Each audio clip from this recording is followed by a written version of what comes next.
अम्मा बादु फ़अऊज़ु बिल्लाहिस्समीइल अलीम मिनश्शैतानिर्रजीम।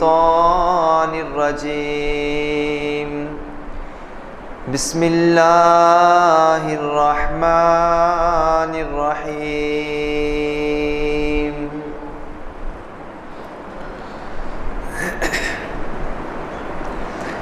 या अय्युहल्लज़ीना आमनू इज़ा तदायंतुम बिदैनिन इला अजलिम मुसम्मा फक्तुबूह। इरशाद बारी ताला है, ए ईमान वालो,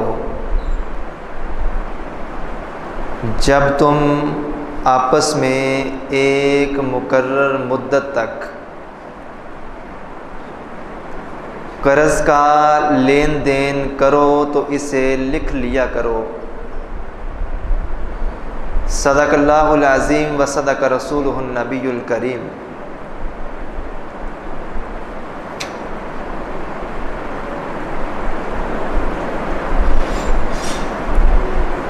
अल्लाह खालिकुल अल्लाम की मुख्तसर हम्द व सना, जो अकेला पूरी कायनात के निज़ाम को बड़ी खूबसूरती से चला रहा है,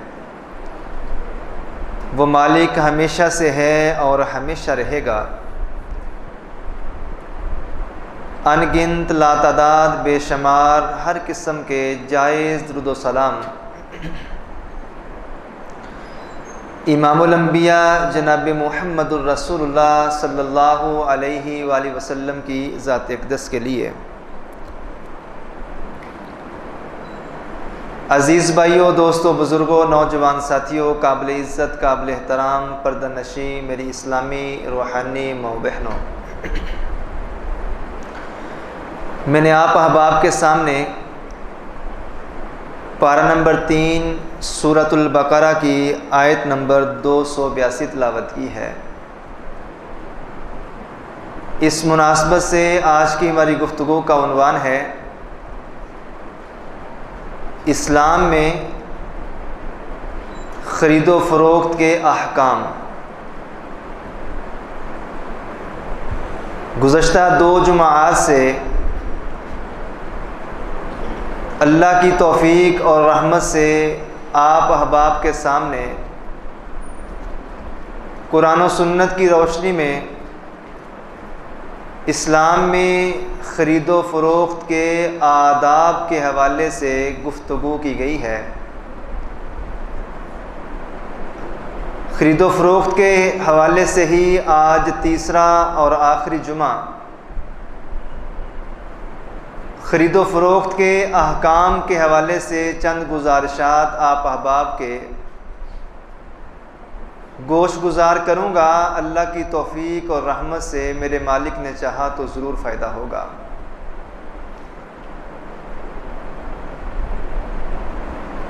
दीन इस्लाम के अंदर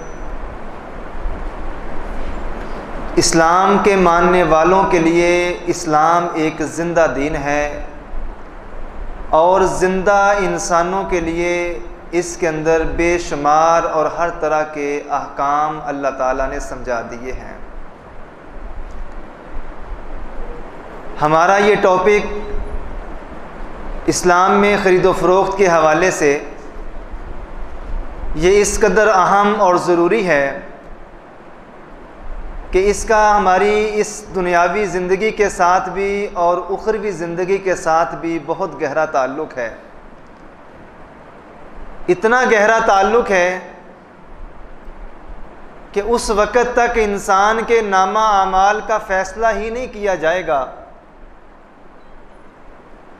जब तक इंसान इस बात का जवाब न दे दे कि दुनिया में रहते हुए मैंने अपना पैसा कमाया कैसे है और कमाने के बाद फिर इसको खर्च किन कामों पे किया है। ये सोच, ये नज़रिया कि माल मेरा है, मैं जैसे मर्ज़ी खर्च करूं, कमाया मैंने है, मैं जैसे मर्ज़ी उड़ाऊं, ये सोच और नज़रिया इस्लाम इसकी सिरे से ही मुखालफत करता है। सुनन तिरमिज़ी की हदीस है कि अब्दुल्ला बिन मसऊद रज़ी अल्लाह ताला अन्हु इस हदीस के रावी हैं।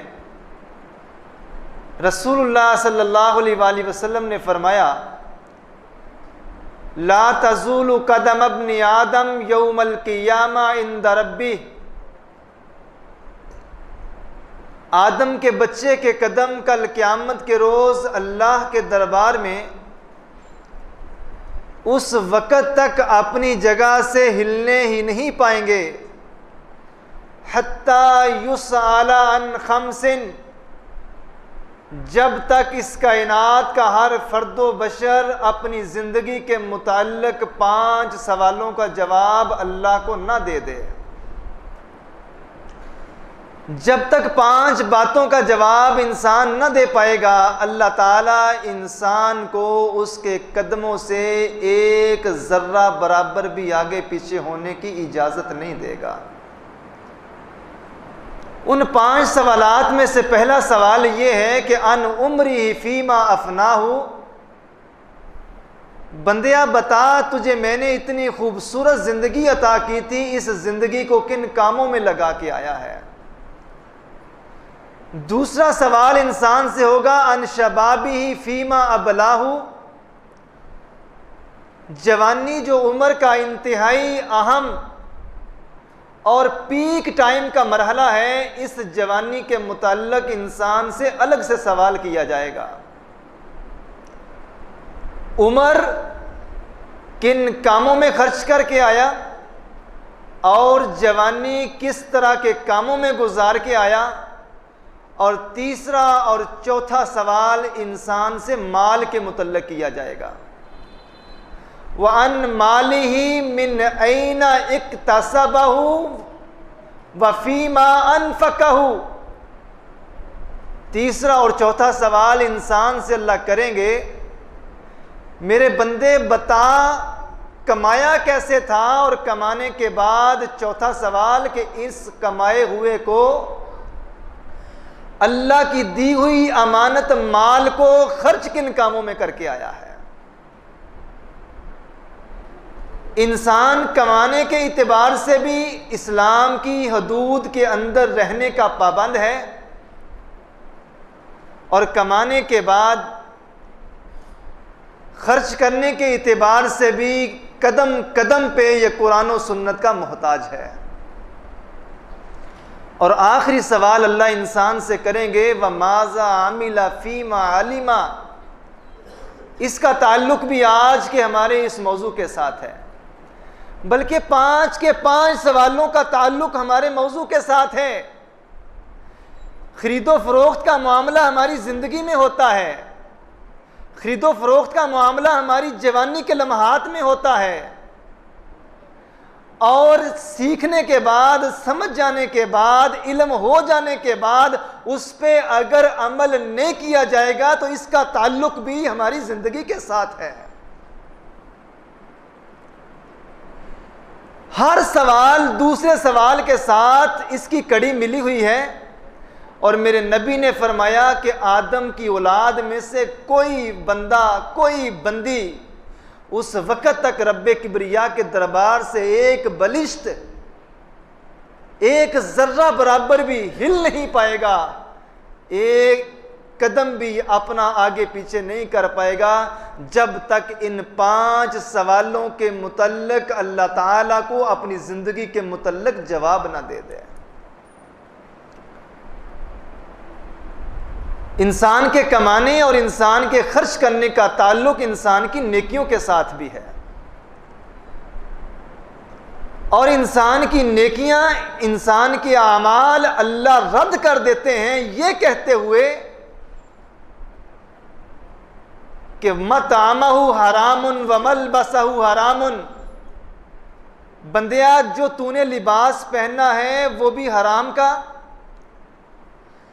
जो पी के खा के अपने जिस्म को तूने बढ़ाया है, तेरी रगों में दौड़ने वाला जो खून है वो हराम की कमाई से, हराम के खाने से पला बड़ा है। मैं अल्लाह ताला हराम लुकमा अपने हलक में उतारने वाले इंसान की नेकियों को रद्द कर देता हूं। मेरी कमाई का, मेरी तिजारत का, मेरे कारोबार के अंदाज का, मेरे दीन के साथ, मेरी नेकियों के साथ भी बड़ा गहरा ताल्लुक है। मैं और आप तो बड़ी दूर की बात है, अल्लाह ताला ने अपने कुरान के अंदर अपने नबियों को यह हुक्म दे दिया है, ऐ मेरे रसूलों, तुम नेक अमल करने से पहले रिज़्क़े हलाल का ख्याल करना। तुम्हारे हलक में भी अगर रिज़्क़े हलाल नहीं जाएगा, जबकि ऐसा पॉसिबल नहीं है। अल्लाह के रसूल अंबिया जो हैं वो मासूमुल खता हैं। अल्लाह ने अंबिया को समझा के क़यामत तक आने वाले हर उस आदम के बच्चे को ये बात समझा दी है जो खरीदो फरोख्त के मामलात में रिज़्क़े हराम से नहीं बचता। अल्लाह ने अंबिया तक को भी ये नसीहत फरमाई है, मेरे अंबिया नेक आमाल बाद में करना, पहले अपने खाने के लुक्मों पे गौर ज़रूर कर लेना। हमारे इस मौजूदा माशरे के अंदर खरीदो फरोख्त के अहकाम में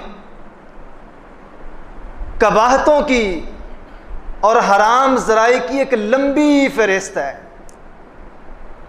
हमारा वक्त इंतहाई मुख्तसर होता है और मैं इंतहाई इख्तिसार के साथ कोशिश करूँगा कि ज़्यादा से ज़्यादा वो ज़राए, वो ख़रीदो फ़रोख्त के मामलात, ख़रीदो फ़रोख्त के वो अंदाज़ जो हमारे मुआशरे के अंदर आज राइज हैं और ये काम करने वाला भी लाशऊरी में कर रहा है, उसको भी इस बात का इल्म नहीं है कि मेरे रब के कुरान ने और मेरे नबी के फरमान ने मुझे यहाँ पे रोका भी है, मुझे यहाँ से टोका भी है। अहकाम में सबसे पहले जब गाहक और दुकानदार का आमना सामना होता है, जब बेचने वाले और ख़रीदने वाले का आमना सामना होता है, जब देने वाले और लेने वाले की फ़ोन पे बात होती है, तो इसमें सबसे अहम और बुनियादी चीज़ अल्लाह के रसूल सल्लल्लाहु अलैहि वसल्लम ने फरमाया कि दोनों की आपस में रज़ामंदी ज़रूरी है। लेते वक्त और बेचते वक्त सबसे पहला हुक्म यह है कि दोनों फरीकैन बाहमी रज़ामंदी से मामले को तय कर लें। दोनों में से किसी एक के ऊपर भी बेचने का या ख़रीदने का प्रेशर ना हो। मैं कोशिश करूंगा कि अरबी अबारात को आज स्किप करूं ताकि ज़्यादा से ज़्यादा मसाइल उर्दू में आपके सामने रख सकूं। आज का मौजू इंतहाई अहम और सीखने वाला है और कहीं कहीं आपको महसूस भी होगा कि शायद मौजू खुश्क है। मैं अल्लाह से दुआ करता हूँ अल्लाह मुझे सही मानों में समझाने की तौफीक अता फरमा दे और सही मानों में आपको समझने की भी तौफीक अता फरमा दे। सबसे पहली बात ख़रीदो फ़रोख्त के अहकाम में कि दोनों फरीकैन बेचने वाला और ख़रीदने वाला दिली खुशी के साथ इस सौदे पर राज़ी हों। एक बात, क्योंकि अल्लाह के रसूल सल्लल्लाहु अलैहि वसल्लम ने उस सौदे को, उस डील को, उस कारोबार को फासद किया है जिसमें लेने वाले के ऊपर कोई प्रेशर हो या देने वाले के ऊपर कोई प्रेशर हो। लिहाजा ख़रीदो फ़रोख्त के अहकाम में सबसे पहला और बुनियादी हुक्म ये है कि दोनों फरीकैन दिल की खुशी के साथ इस सौदे को, इस मामले को कबूल कर लें। दोनों में से किसी एक के ऊपर भी ज़र्रा बराबर प्रेशर ना हो। एक बात, लेते और देते वक्त, बेचते और ख़रीदते वक्त दूसरा मामला आता है कि कितने पैसों में ली जाए या कितने पैसों में दी जाए। ख़रीदते और बेचते वक्त दूसरा मरहला, दूसरा हुक्म, दूसरा मसला ये है कि बेचने वाला कितना मुनाफा लेगा। शरअ मुनाफा क्या होगा। दुकानदार अगर दुकानदारी करता है, ताजर अगर तिजारत करता है, फर्म, फैक्ट्री, कारखाने कोई चीज़ बना के सेल आउट करता है, तो शरअ मुनाफा क्या होगा। कुरान ने इसकी वाज़ेह तौर पे हमें आसान अंदाज से ये बात समझा दी है कि सूद हराम है, तजारत हलाल है। सूद में मुनाफा 1 रुपए का भी हो या 1000 का हो, वो हराम ही है। लेकिन तजारत में अल्लाह के रसूल सल्लल्लाहु अलैहि वसल्लम ने बेचने वाले के ऊपर इस्लाम ने कोई पाबंदी नहीं लगाई कि वो कितना मुनाफा लेगा। वाज़े तौर पर और हुक्मन इस्लाम ने बेचने वाले को ये पाबंद नहीं किया कि तू इतने % मुनाफा ले सकता है, इससे ऊपर लेगा तो तेरे लिए जायज़ और हलाल नहीं है। ऐसी कोई नस, ऐसी कोई नफ़ी और ऐसी कोई ममानत और ऐसी कोई रोक टोक बेचने वाले पे इस्लाम ने नहीं लगाई, क्योंकि गाहक ने जब चीज़ लेनी है, उसको सौदा वारे में है तो उसने चीज़ लेनी है। और अल्लाह के रसूल सल्लल्लाहु अलैहि वसल्लम की हदीस है कि शरअ मुनाफा क्या होना चाहिए, चीज़ का रेट क्या होना चाहिए, ये हक अल्लाह के रसूल सल्लल्लाहु अलैहि वसल्लम ने फरमाया दुकानदार के पास है। उसको इल्म है कि मेरी लागत कितनी आई है, उसको इल्म है कि ये चीज़ दुकान तक पहुंचते पहुंचते बिजली के, गैस के, दीगर लवाजमात, किराया, बिल्टी निकाल के मुझे ये चीज़ कितने में पड़ रही है। इसलिए रेट बताने का और रेट फाइनल करने का हक अल्लाह ताला ने बेचने वाले को दिया है। गाहक को वारे में है ले ले, और गाहक को अगर 10 रुपए में वो चीज़ वारे में मिल रही है या उसकी समझ में आ रही है ले ले, अगर 100 रुपए की भी उसकी समझ में वारे में है तो ये भी इख्तियार उसके पास है। बहरकैफ शरअ मुनाफा के इतिबार से इस्लाम ने कोई पाबंदी नहीं लगाई। जितना मुनाफा दुकानदार लेना चाहता है वो ले सकता है, इसके ऊपर पाबंदी कोई नहीं है। इवन के एक सहाबी अल्लाह के रसूल सल्लल्लाहु अलैहि वसल्लम के पास आए। अल्लाह के रसूल सल्लल्लाहु अलैहि वसल्लम ने उनको 1 दिरहम दिया कि जाओ बाज़ार से एक बकरी ले आओ, मंडी से एक बकरी ख़रीद के ले आओ। वो मंडी गए हैं, बकरी ख़रीदी है और बकरी को अपने कब्ज़े में लिया है, लेके आ रहे हैं, रास्ते में गाहक मिल गया। गाहक मिला है और जितने की ली है, गाहक ने क्या किया है, लेके वो 1 दिरहम की बकरी आया, सहाबी रसूल ने वो बकरी अब 2 दिरहम की बेच दी है, यानी कि 100% मुनाफा ले लिया है। और बकरी बेच के 2 दिरहम ले लिए हैं और उसकी आगे मजीद 2 बकरियां लेके मोहम्मद रसूलुल्लाह के पास आ गया है। अल्लाह के रसूल सल्लल्लाहु अलैहि वसल्लम ने फरमाया कि मैंने तुम्हें 1 बकरी लाने को कहा था, तुम 2 लेके आ रहे हो। सहाबी रसूल कहते हैं, ए अल्लाह के रसूल, मैं ली 1 ही थी, गाहक मुझे अच्छा मिल गया, मैंने 2 दिरहम में बेच दी और उस 2 दिरहम की मैं 2 बकरियां लेके आ गया, जबकि आपने दिया मुझे 1 दिरहम था। मैंने 2 दिरहम भी कमाए और 2 बकरियां भी लेके आया। रसूलुल्लाह सल्लल्लाहु अलैहि वसल्लम ने अपने उस सहाबी को मजीद बरकतों की दुआ के साथ रुखसत किया। पता ये चला दूसरा अहम मसला, दूसरा हुक्म कि शरअ मुनाफा की इस्लाम ने कोई कैद नहीं लगाई।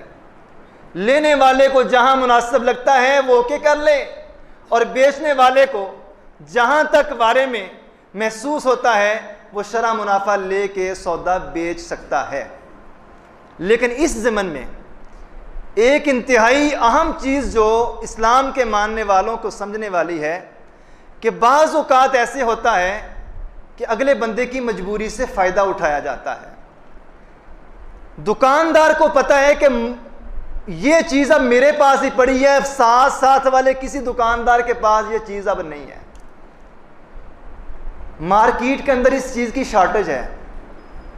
अब वो क्या कर रहा है, इस शॉर्टेज का फ़ायदा उठाते हुए जो चीज़ पहले 50 रुपए की बिक रही है अब वो 100 रुपए की बेच रहा है, नज़रिया सोच ये है कि इसको चाहिए ही चाहिए, इसने लेनी है, कहीं और से मिलेगी नहीं, दुकान मेरी पे मौजूद है। अब मन मर्जी करते हुए अगले की मजबूरी से अगर फ़ायदा उठा रहा है तो यहाँ पे इस्लाम ने इसको टोका है, ज्यादती नहीं करनी। बारिश में जो एक बंदा खड़ा है, आम रूटीन में वो गुजरांवाला से लारी अड्डे से रिक्शा लेके अगर आता है गुलशन कॉलोनी में तो वो 250 रुपये में पहुंचता है। शदीद बारिश हो रही है, अब रिक्शे वाले को भी पता है इसने जाना ही जाना है, अब 250 की बजाय वो 400 मांग रहा है। ये ज्यादती है।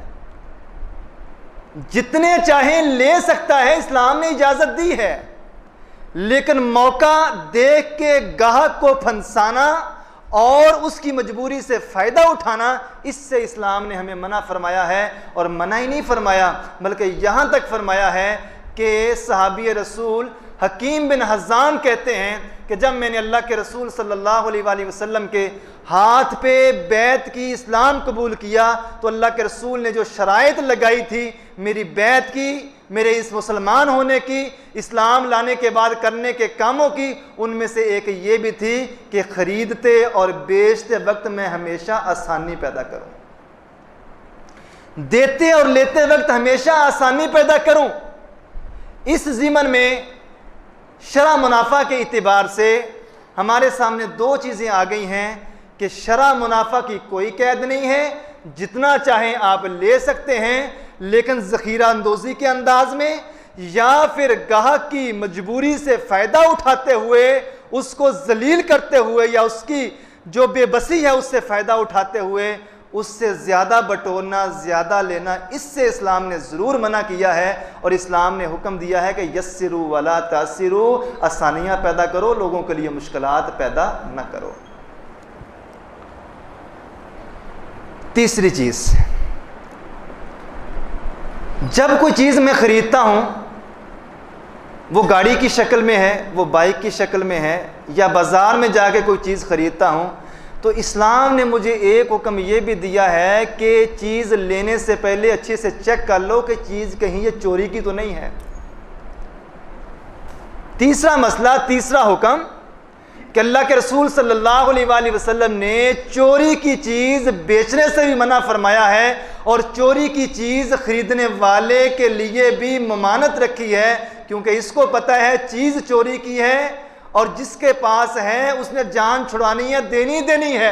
चीज़ 4 लाख की है, अब ये 2.5 लाख में दे के चला जाएगा, वो 2.5 लाख देखते हुए, 4 लाख की बजाय 2.5 लाख को देखते हुए मजबूरी से भी फ़ायदा उठाता है और देखता है कि इसने अपने गले से इस बला को उतारना ही उतारना है। वो फ़ायदा उठाते हुए 2.5 लाख में चीज़ लेता है, गाड़ी खरीद लेता है, जो आम आज हमारे माशरे के अंदर, यहाँ आपके मेन रोड पे या जुमा बाज़ार है, कसीर गाड़ियों की जो लाइनें लगी हुई हैं, लेकिन यहाँ भी गाहक आके सबसे पहले गाड़ी की मेंटेनेंस, इंजन, हर चीज़ चेक करने के बाद सबसे पहला उसका जो देखने का काम होता है वो चेक करता है कहीं चोरी की तो नहीं है।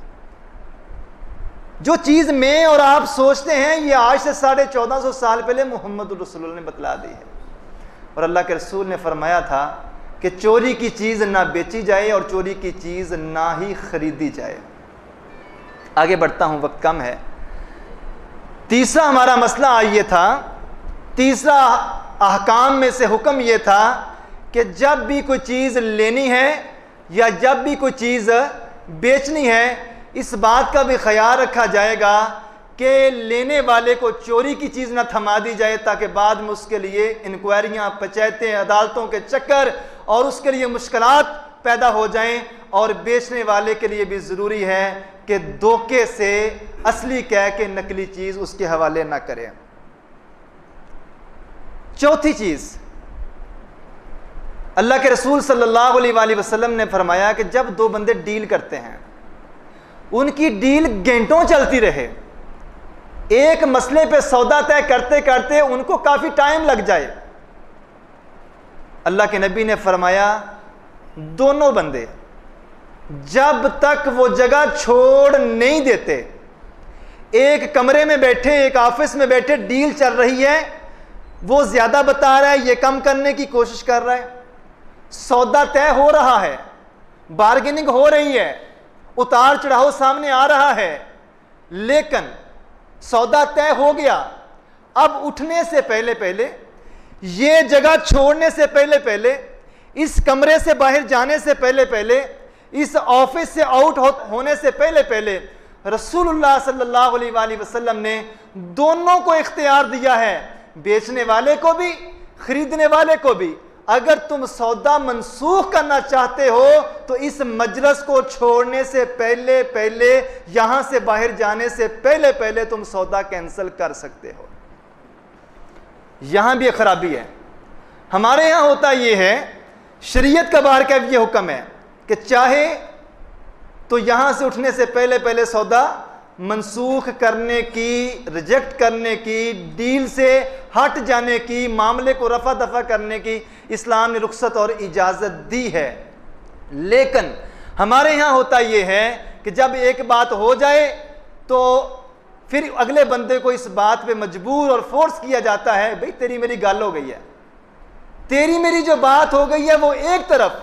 लेकिन इस्लाम ने वही हुक्म लागू किया है, अगर उठने से पहले पहले उसके दिमाग में ये चीज आ गई, यार जो मैंने रेट दे दिया है, मैंने अब ये चीज इसको बना के देनी है, बाजार से सामान लेके आऊंगा, मजदूरी भी देनी है, और उससे गलती हो गई है रेट देने में, और चंद लम्हों के बाद उसको समझ आ गई है कि जो सौदा मैं कर बैठा हूं ये ठीक नहीं है, ये मेरे लिए नुकसान का बायस बन जाएगा। रसूलुल्लाह सल्लल्लाहु अलैहि वसल्लम ने इख्तियार दिया है दोनों को, बेचने वाले को भी, खरीदने वाले को भी, ताजर को भी, और जिसको अपनी तजारत शुदा चीज़ फराहम की जाएगी, बना के दी जाएगी, औजार बना के दिया जाएगा, उसको भी। लेने वाला और बेचने वाला दोनों को इस्लाम ने ये इख्तियार दिया है कि यहाँ से उठने से पहले पहले अगर चाहें तो सौदा मनसूख कर सकते हैं। ये भी इस्लाम ने ऑप्शन रखी है, और यहाँ भी इस्लाम ने हमें, इस्लाम के मानने वालों को खरीदो फरोख्त के आदाब और अहकाम सिखाए हैं। और ये कि सीना चौड़ा करके और ज़ुबान पे डट जाना और ऊंची आवाज़ से बोलना भी बात पक्की हो गई है, बात पक्की ज़रूर हो गई है, मगर इस्लाम ने यहाँ पे ऑप्शन रखी है। इस्लाम ने अपने मानने वालों को, दीन इस्लाम के मानने वालों के लिए हर मामले के अंदर अल्लाह के रसूल सल्लल्लाहु अलैहि वसल्लम की तरफ से रहनुमाई मौजूद है। पांचवी बात, अहकाम में से पांचवा हुक्म, आखिर पे खुलासे के तौर पे मैं इंशाल्लाह फिंगर टिप्स पे करूंगा इसको। पांचवी चीज़, आप लोग इसको जहन नशीं करते चले जाएं।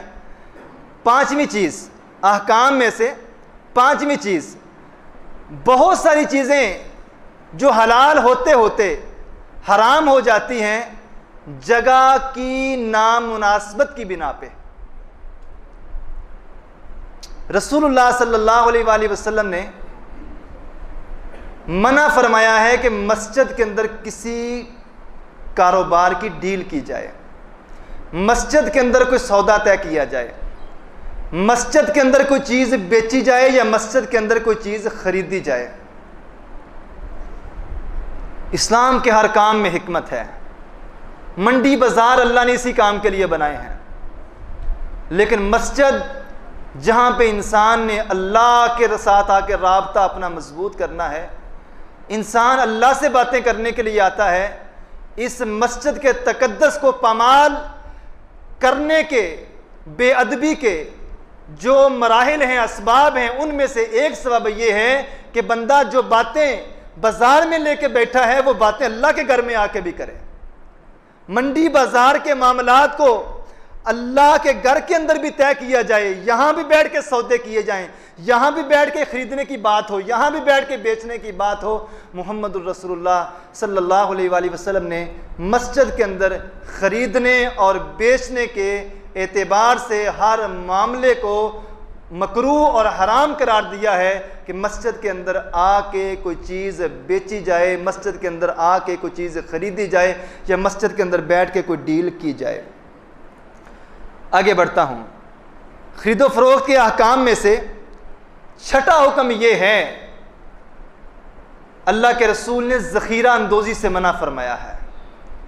बहुत दफ़ा हमारे माशरे के अंदर ऐसे होता है कि एक ही बार चीनी का ट्रक स्टॉक कर लिया जाता है, आटे का ट्रक स्टॉक कर लिया जाता है, चावल का ट्रक स्टॉक कर लिया जाता है, या वो चीज़ जो ताजर को लगता है कि अनकरीब मार्केट के अंदर इसकी शॉर्टेज हो जाएगी, वो क्या करता है, 2-4 महीने एडवांस में लेके अपने गोदामों में इसको बंद कर लेता है। मार्केट के अंदर उसकी ज़रूरत है लेकिन बाहर नहीं निकाल रहा। और अल्लाह के रसूल सल्लल्लाहु अलैहि वसल्लम ने फरमाया, लानती और जलील इंसान ही ज़ख़ीरा अंदोज़ी करता है, और वो इसलिए ज़ख़ीरा अंदोज़ी कर रहा है, ज़ख़ीरा अंदोज़ी खाने पीने की चीज़ों के हवाले से बात कर रहा हूँ, वो अशिया जो खुर्दनी अशिया हैं, खुराक के एतबार से, इंसानी ज़रूरत के एतबार से, उन चीज़ों की अगर कोई बंदा गोदामों के अंदर और अपने हाउसेस के अंदर, अपनी दुकानों में उसको बंद कर लेता है, मार्केट के अंदर ज़रूरत है लेके नहीं आ रहा, अल्लाह के नबी सल्लल्लाहु अलैहि वसल्लम ने फरमाया, अगर हुकूमत वक्त को पता चल जाए कि किसी ने ज़ख़ीरा अंदोज़ी की है, तो हुकूमत वक्त के पास इस बात का शरीयत ने इख्तियार दिया है कि उसके गोदामों से चीज़ उठा के निकाली जाए और इसको मंडी में ला के रखा जाए, ताकि लोग जिस चीज़ के लिए परेशान हैं और जिस चीज़ की वजह से मार्केट के अंदर उस चीज़ का रेट बढ़ चुका है, इन ज़ख़ीरा अंदोज़ों की वजह से वो चीज़ निकालने और निकाल के बाज़ार के अंदर, मंडी के अंदर लाई जाए, ताकि उसका रेट नीचे आए और लोगों के लिए आसानी पैदा हो सके। छठा हुक्म क्या है कि अल्लाह के रसूल ने ज़ख़ीरा अंदोज़ी से इस्लाम के मानने वालों को रोक दिया है, मना कर दिया है। और अल्लाह के रसूल सल्लल्लाहु अलैहि वसल्लम ने फरमाया कि लानती इंसान ही, अल्लाह के रसूल ने ऐसे इंसान पे लानत भी फरमाई है और इसको बेबरकती के हवाले से भी वईद सुनाई है कि जो इंसान ज़ख़ीरा अंदोज़ी करता है, अल्लाह के रसूल सल्लल्लाहु अलैहि वसल्लम ने फरमाया कि ये ईमान वालों की निशानी नहीं है, ये लानती लोगों की निशानी है, जो लोगों के लिए, मुआशरे के लिए और मंडी बाज़ार के मामलात को दाव पे लगाने के लिए, उतार चढ़ाव के लिए ज़ख़ीरा अंदोज़ी करते हैं और लोगों के लिए मुश्किलात पैदा करते हैं। 7वां पॉइंट और 7वां हुक्म, खरीदो फरोख्त के अहकाम में से एक हुक्म यह है कि एक चीज आपके पास है ही नहीं, आप उसका सौदा करते फिरें। तवज्जो कीजिएगा, मिसाल के तौर पे रसूलुल्लाह सल्लल्लाहु अलैहि वसल्लम ने फरमाया कि बाग का फल पकने से पहले उसका सौदा ना करो। बाग का फल पकने से पहले उसका सौदा ना करो, बल्कि हदीस के अल्फाज हैं कि जब तक फल गदर ना हो जाए। साहबा ने पूछा, अल्लाह के रसूल ये गदर क्या है? फरमाया, जब तुम देखो कि फल की रंगत चेंज हो रही है, पकने के इतिबार से वो जर्द हो रहा है या सुर्ख हो रहा है, पकने के इतिबार से उसकी रंगत चेंज हो रही है। जब रंगत चेंज हो गई तो तब तुम उसका सौदा व्यापारियों से करो। उससे कबल तुम्हें इस्लाम ने इजाज़त नहीं दी, जब तक तुम्हारे सामने बिल्कुल कोई चीज़ वाज़े ना हो जाए, उस वक़्त तक खरीदने वाले को भी रोका गया है और बेचने वाले को, मालिक को भी रोका गया है। क्योंकि होता ये था और आज भी होता है कि अभी बाग को फल लगा नहीं है, एडवांस में ये मुआहदा तय कर लिया जाता है कि इस साल आपका बाग हमने खरीदना है। सही बुखारी की भी हदीस है और सूरह मुल्क के अंदर भी अल्लाह ताला ने ये वईद सुनाई है कि ये फलों को लगाना, बारिशों को नाज़िल करना, ये फल देना अल्लाह का काम है। आंधी आए, तूफान आए, बारिश आए, क्या पता फल लगे या ना लगे, और क्या पता लगा हुआ फल ज़ाया हो जाए, बेचने वाले को नुकसान हो। अल्लाह के रसूल ने इस बात से रोक दिया है। जब तक चीज़ सामने ना हो उस वक़्त तक उस चीज़ का सौदा न किया जाए, उस चीज़ का मुआहिदा न किया जाए, वो बाग के एतबार से हो या मंडी बाज़ार के मामलात के एतबार से हो।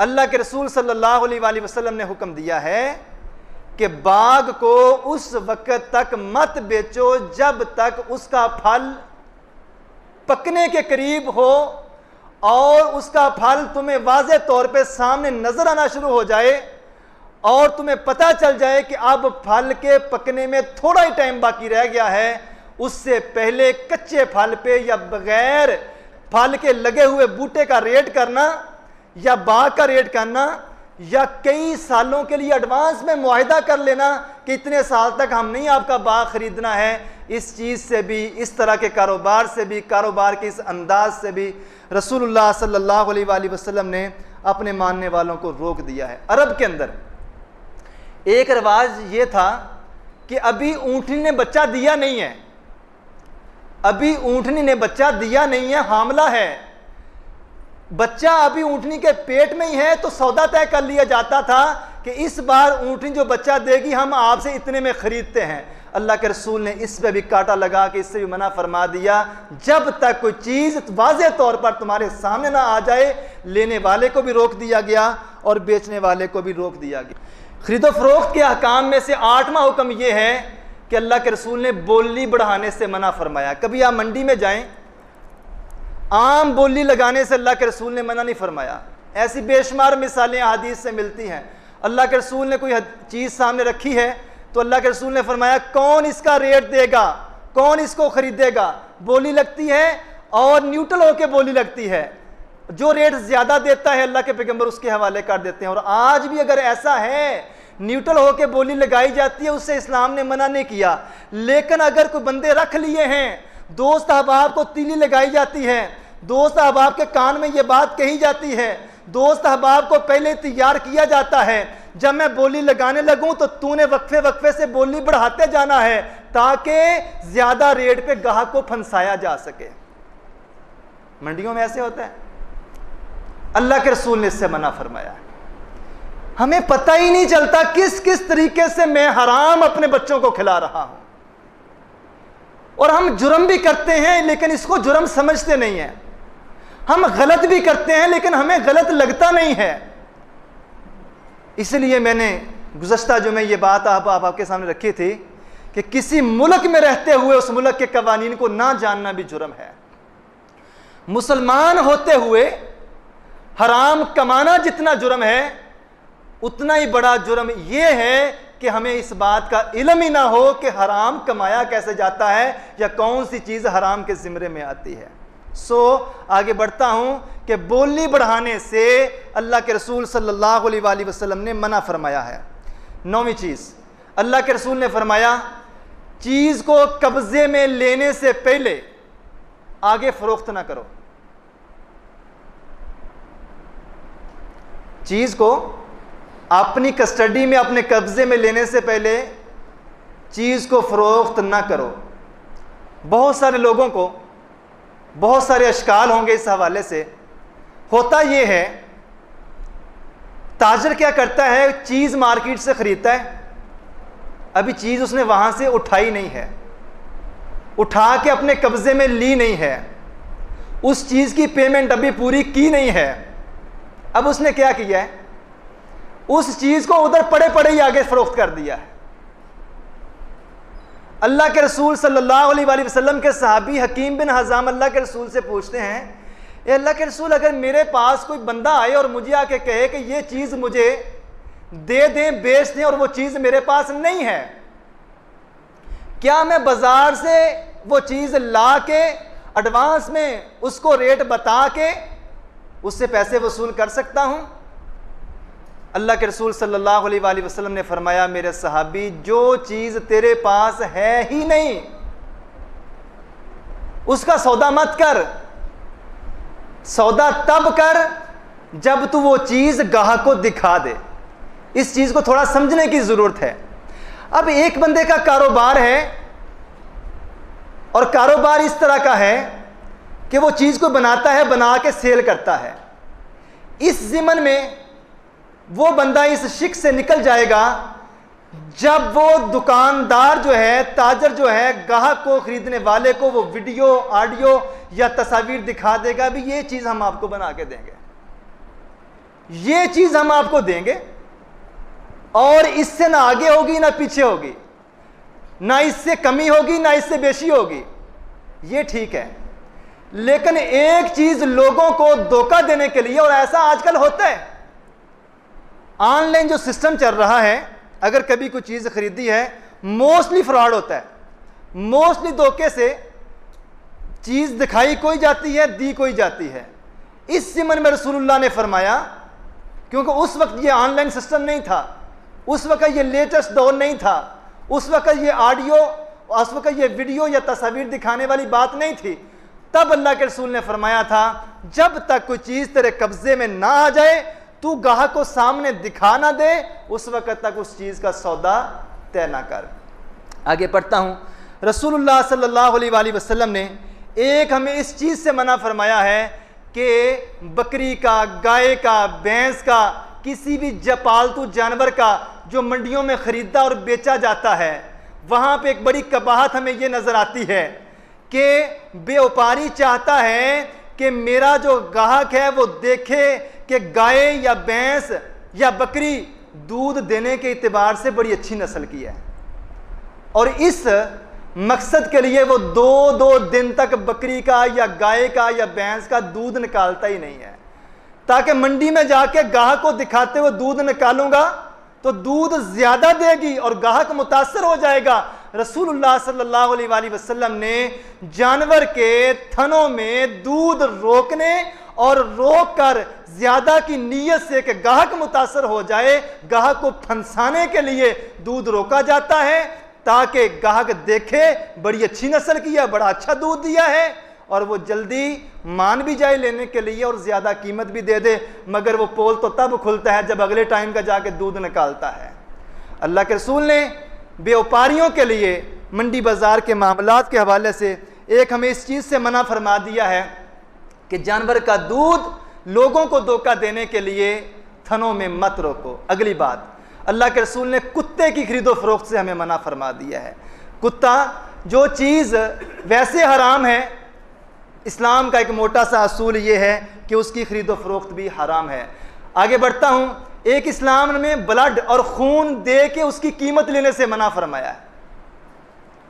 खून का अतिया देना ये तो वैसे ही बहुत बड़ा सदका है, मगर अल्लाह के रसूल ने मना फरमा दिया है कि तुम अपना गुर्दा बेचो, अपने जिस्म के अज़ा बेचो, अपने जिस्म का खून बेचो। अरबी इबारत पढ़े बगैर ये मसला आपके गोश गुजार कर रहा हूँ। अल्लाह के रसूल ने मना फरमा दिया कि खून की कीमत ली जाए, कुत्ते की कीमत ली जाए।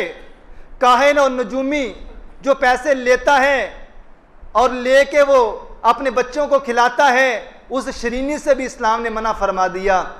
और इस्लाम ने इंसानी जिस्म के आज़ा की फ़रोख्त से भी हमें रोक दिया है। ये मसला बताते हुए मैं आगे बढ़ता हूँ क्योंकि वक्त हमारे पास कम है। और एक हमारे मुआशरे के अंदर जो इंतहाई अहम चीज़ है आज के दौर में, वो है किस्तों का कारोबार। वक्त कम है, मैं सिर्फ 1-1.5 मिनट के अंदर ये वजाहत करके आगे बढ़ता हूँ। किस्तों के कारोबार के हवाले से लोगों को 2 किस्म के अशकाल हैं। किस्तों के कारोबार के हवाले से लोगों को 2 किस्म के अशकाल हैं। एक ग्रोह कहता है ये हराम है सिरे से, दूसरा ग्रोह कहता है कि हलाल है। अवाम सिर्फ हलाल और हराम को जानती है। अब अवाम को ये नहीं पता कि हलाल है तो किस वजह से है, हराम है तो किस वजह से है। याद रखिएगा, जब आपने किस्तों पे कोई चीज़ लेनी है तो उस चीज़ के 2 किस्म के रेट आपको दुकानदार देगा। फ्रिज ले रहे हैं, नकदों में ले तो इतने की है, किस्तों में ले, नकदों में ले तो 55,000 की है, किस्तों में लें तो 65,000 की है। अब दुकानदार क्या करता है, मेरे और आपके सामने 2 ऑप्शन रखता है। भाई आपकी मर्जी है, आप नकदों में ले लें, और अगर आप मजबूर हैं, भैया के वक्त इतने पैसे नहीं हैं, आप क्या करें, आप इसको किस्तों में ले सकते हैं और ये पैसे थोड़े थोड़े करके हर महीने अदा किए जा सकते हैं, 2 साल में या 3 साल में। 2 चीज़ें हमारे सामने हैं, दोनों अलग अलग हैं। अब बहुत सारे लोग ये कहते हैं ये एक चीज़ के 2 रेट हो गए हैं, इससे अल्लाह के नबी ने मना फरमाया, जबकि ये हदीस यहाँ पे फिट नहीं आती। वो कोई और मामला है, ये दोनों अलग अलग हैं। मेरे सामने नकद का रेट भी है, मेरे सामने उधार और किस्तों का रेट भी है। किस्तों पे चीज़ लेना जायज़ है, मगर उसकी एक शर्त है।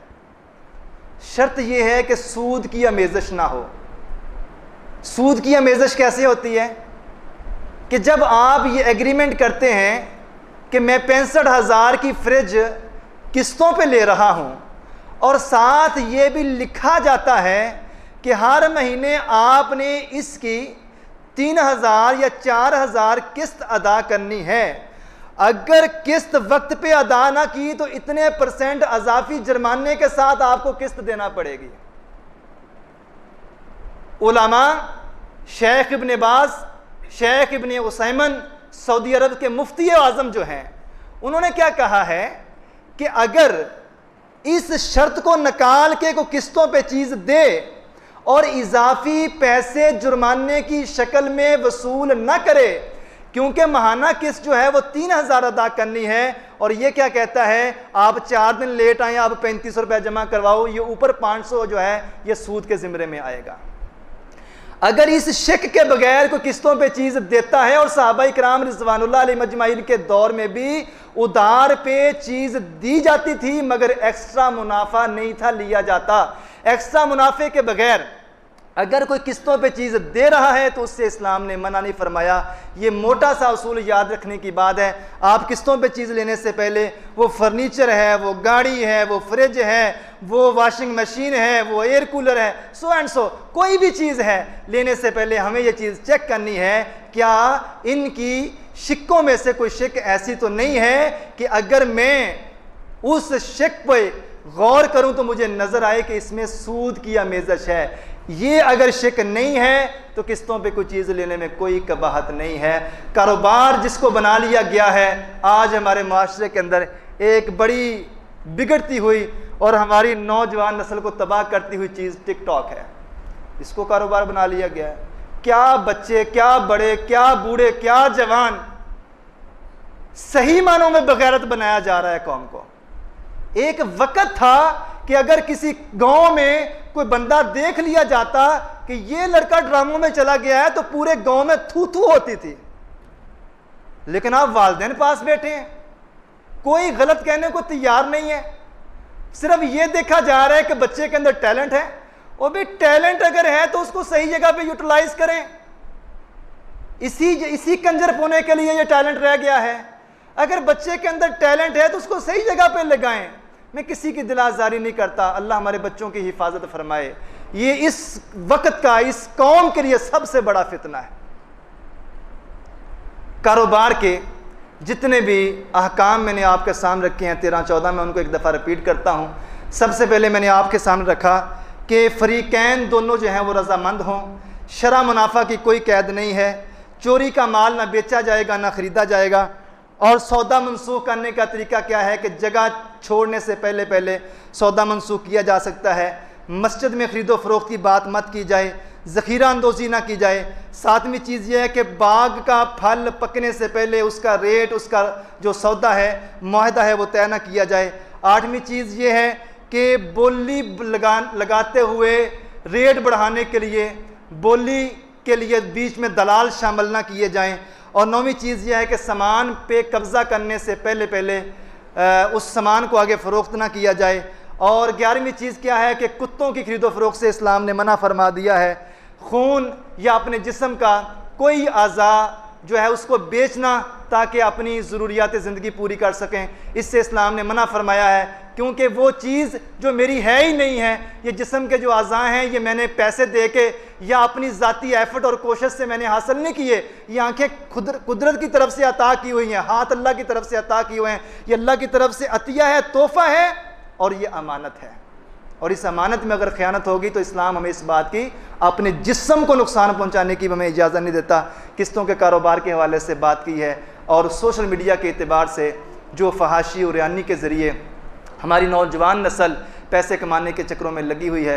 अल्लाह मालिक से दुआ है अल्लाह हमें सही मानों में दीन इस्लाम को समझने और समझ कर इस पर अमल करने की तौफ़ीक़ अता फ़रमाए। व आखिर दावाना अनिल हम्दुलिल्लाह।